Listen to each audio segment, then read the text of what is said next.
del país es ingobernable porque no tiene un sistema definido y libre de eso, sobre ese sistema indefinido, nos aplicaron el presidencialismo. Por eso es que mi propuesta nacional es clarito: terminar con el presidencialismo, declarar al Ecuador como un país capitalista, eminentemente capitalista, y para ello necesitamos sin capital, pero una asamblea constituyente.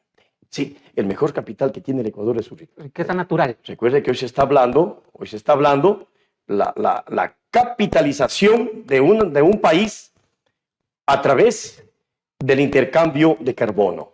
Eso es importante. Yo le escuché eso a Petro, el presidente Petro. Casi nadie conoce la situación. Es por eso que estamos los nuevos pensadores para ese asunto. Entonces, refundar la república. Refundar en la Amazonía hay que cambiar muchas cosas. Estábamos diciendo que no al presidencialismo y que mejor cambiemos de un sistema de parlamentarismo. Sí, al sistema parlamentarismo. ¿Qué significa esto? El sistema parlamentarista con el que se gobierna Inglaterra, Suecia, España, Francia, Dinamarca, Italia, Suiza, el Banco del Mundo, Canadá, Japón, Dinamarca, son países que no practican ya el presidencialismo. Sí, practican el parlamentarismo. Gustavito y conciudadanos, vaya a Alemania. Pero Alemania es república federal. Pero se gobierna bajo el parlamentarismo. Sí, vaya a ver si en Alemania hay corruptos.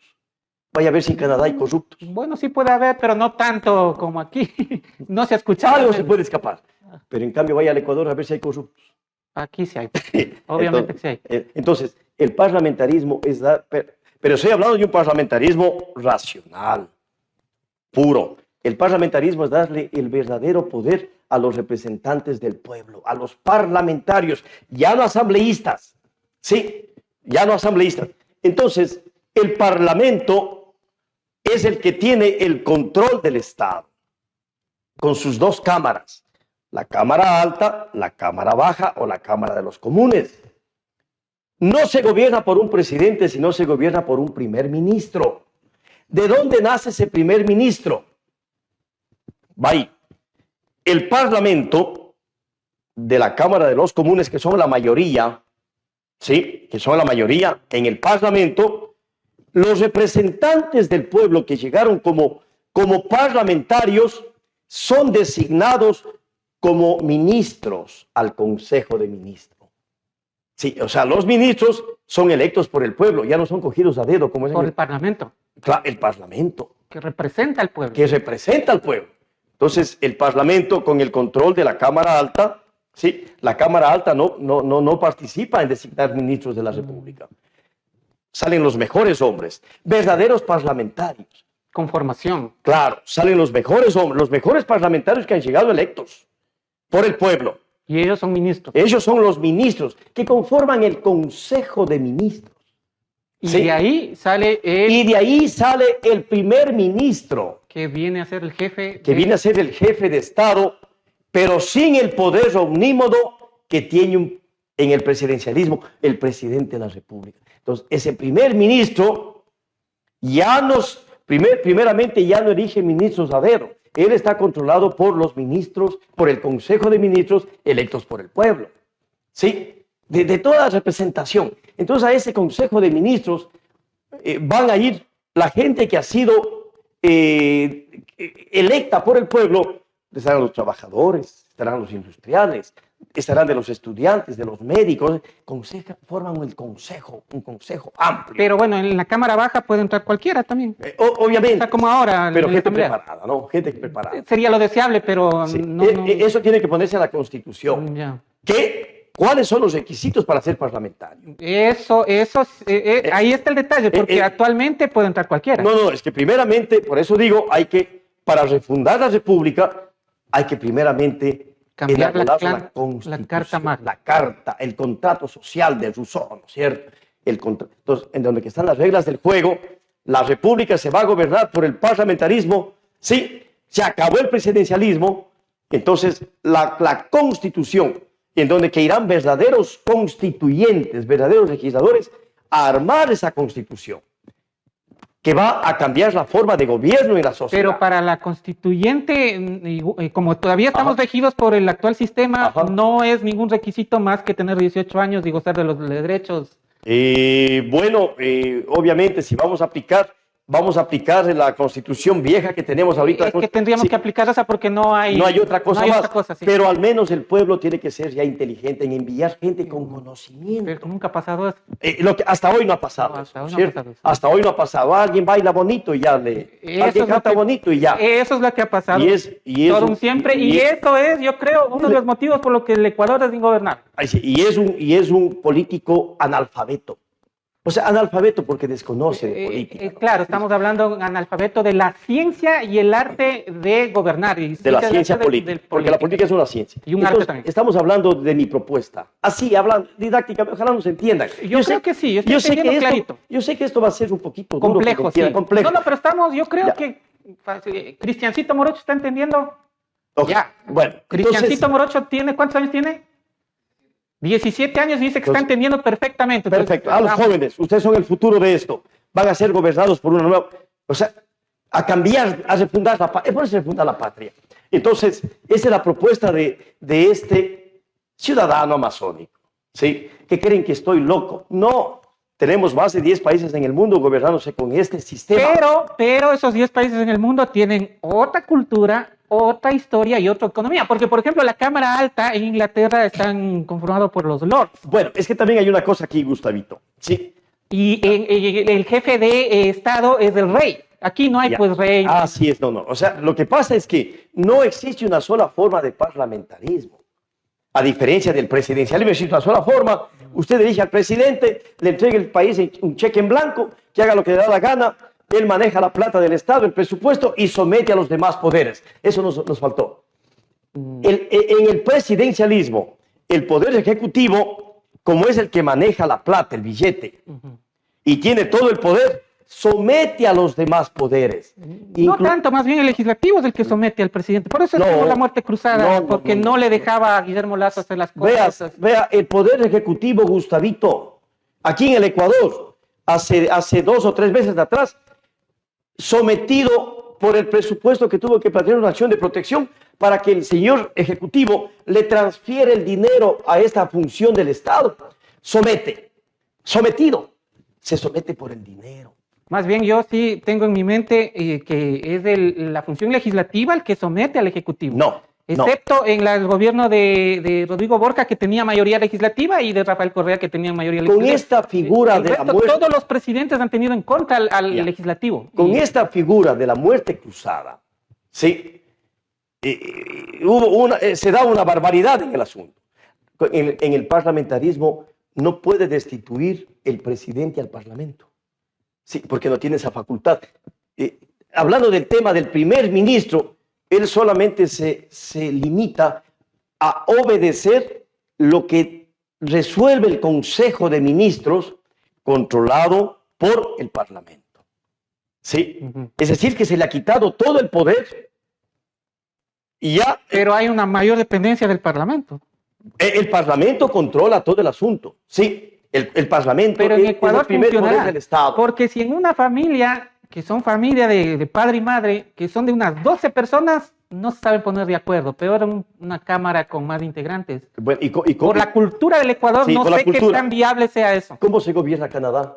Pero que los canadienses tienen otra historia, ¿Cómo otra se gobierna? ¿Por qué los latinoamericanos? O sea, ¿por qué nosotros no podemos pensar en que podemos ser gente inteligente? Por supuesto, pero eso es un proceso, no es de la noche a la mañana. Toca cambiar la educación. Sí, toca cambiar la educación, pero esto es un proceso que toma años, décadas. Así es, pero hay que plantearlo. Y hay que empezar por algo. Claro. Hay que empezar por algo. Y el primer paso es por lo menos plantearlo para abrir nuestro pensamiento también y ver que existen otras formas de gobierno porque la gente no sabe. Como decía José Martí, no sé, José Martí, allá que vivió en Norteamérica, un cubano, él decía, la idea es la que vale. Las ideas son las que cuentan. Aunque primero es la idea, después obviamente va los pasos para concretar esa idea. El pienso, luego existo de Descartes. Descartes, sí. De Descartes, ¿no es cierto? Es mi frase favorita. Sí, pienso, luego existo. Entonces, hay que poner la idea. Este ciudadano amazónico, Marcos Espinosa, está planteando esta idea.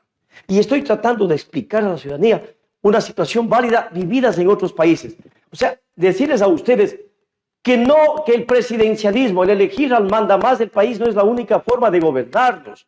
Existen otras formas de gobernarnos. Y esa es la democracia parlamentaria. Vivimos en democracia, sí, pero con el verdadero poder de los representantes, ya no con uno solo que gobierne el país, ya no con uno solo que maneje la chequera del Estado. 36.000 millones de dólares tiene el Ecuador como presupuesto. Y ese maneja todo, ¿sí? Y de ahí se roban todo, pues. No me quiere estar rodeado de tanto corrupto. Claro, obvio. ¿Y obvio. por qué no? Le pregunto, ¿no? Hasta que usted sabe mucho de estos temas. ¿Por qué un parlamentarismo y por qué no un federalismo? Porque también es interesante ese sistema de gobierno. Sí, sí, bueno, así se gobierna Argentina, así se gobierna Estados Unidos, México, se gobierna México, que por son supuesto. países latinoamericanos que se parecen un poquito más a nosotros. Y le veo que es interesante porque cada provincia, ¿no? tiene su autonomía y yo creo que por ahí más bien... Es una forma de organizarse, sí. Bueno, interesante también. Interesante, muy interesante. Hablaríamos del federalismo en una entrevista solamente de netamente, eso. Sí. Y conozco muy bien, yo soy un estudioso de eso. Eso le digo, ¿por qué pretender adoptar un sistema que funciona en los países nórdicos, que están alejados de nuestra cultura, de nuestro idioma y todo, y no optar por un sistema que sí está funcionando o están operando así en ciertos países de América Latina, que se parecen más a nuestra historia, nuestras costumbres, nuestra cultura, nuestra economía, nuestra lengua incluso?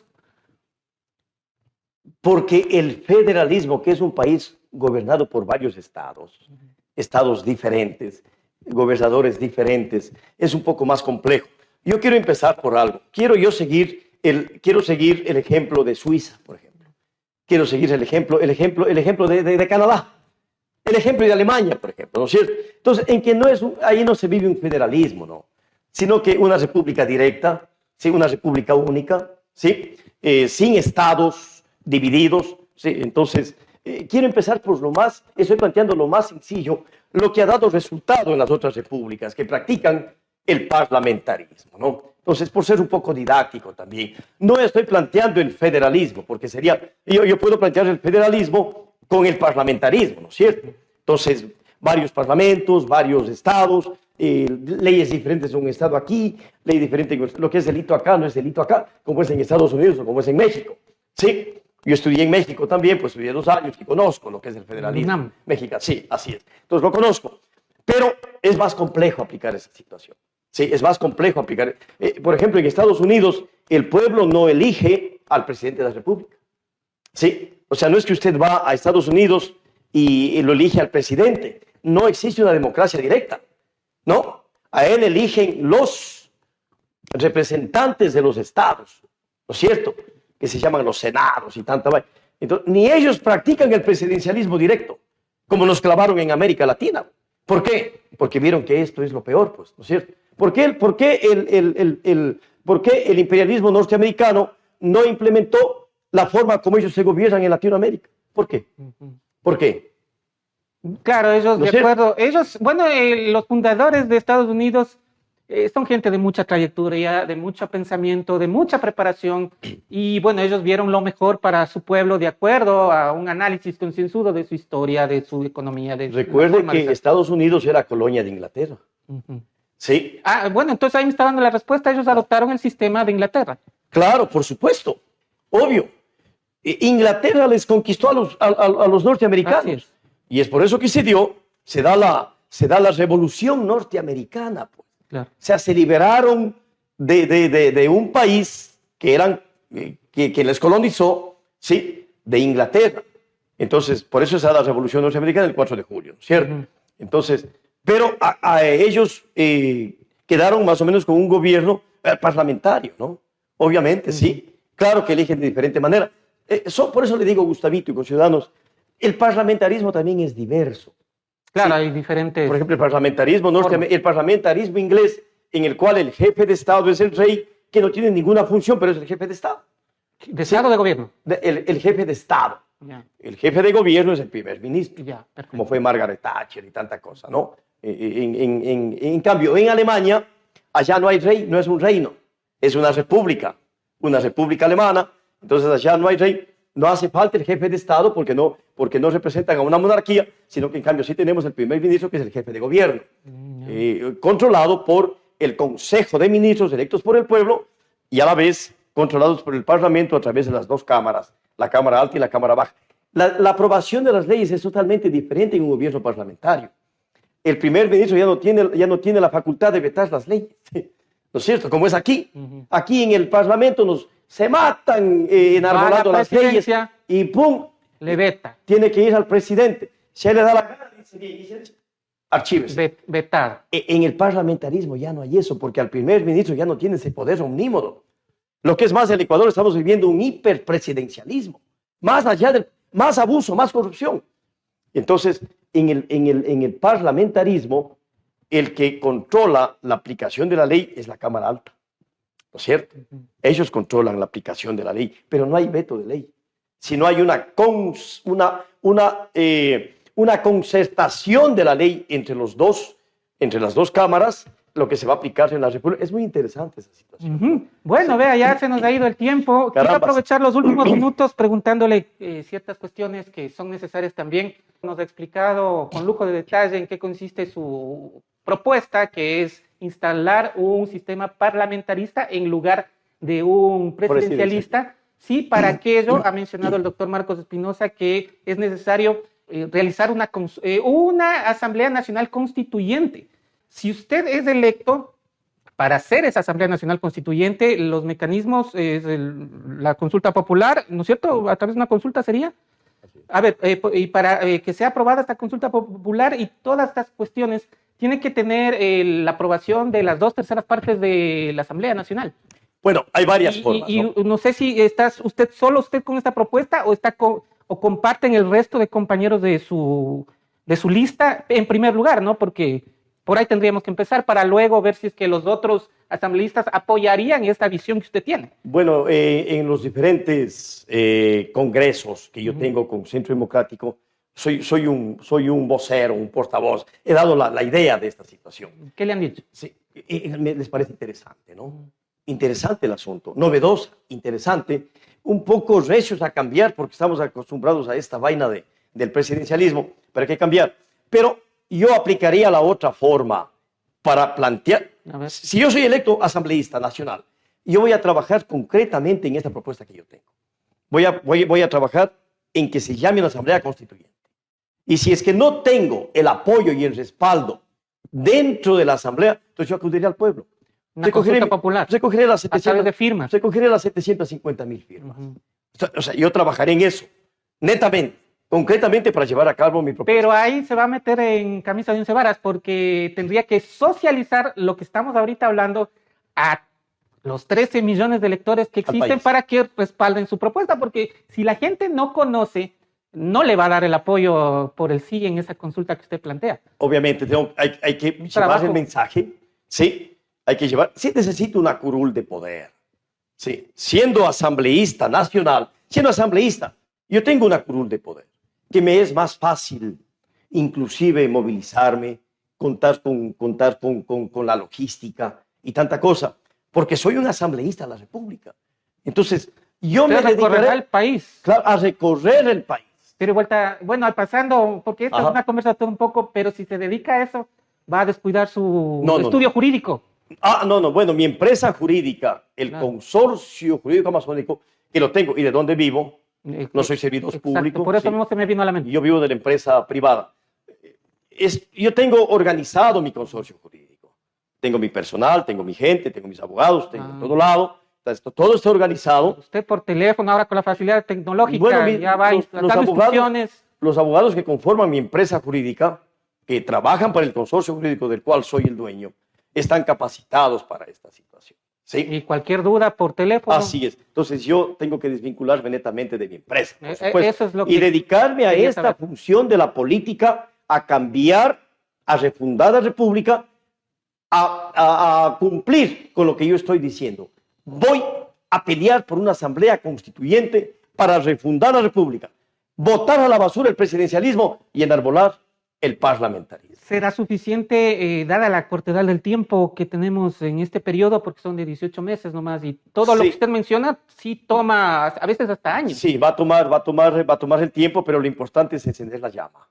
¿Sí? Si yo enciendo la llama y lo convierto en una brasa, el cambio va a ser diferente, ¿no? O sea, lo dinamismo del cambio, los saltos cualitativos y cuantitativos, ¿no? La tercera ley de la dialéctica, por ahí se sabe de esa situación. Sí. Aplicarse el asunto. Si yo planteo esto, como lo estoy planteando didácticamente, y hago una exposición directa, los beneficios del parlamentarismo versus el presidencialismo, si yo estoy indicando que le quitamos ya al país ese manda más, ese corrupto que encabeza la corrupción, y que vamos a gobernarnos por un Consejo de Ministros, eliminando, comparando con lo que es Canadá, Alemania, Inglaterra, entonces a la gente le va a interesar, pues, obvio. Vamos a empezar una nueva forma de gobernarnos, que sí ha habido, ¿sí? Porque la gente cree que no ha habido nada, o sea que esto es lo último. Lo único. Esto es lo peor que vivimos. Entonces, si yo llevo, tengo que...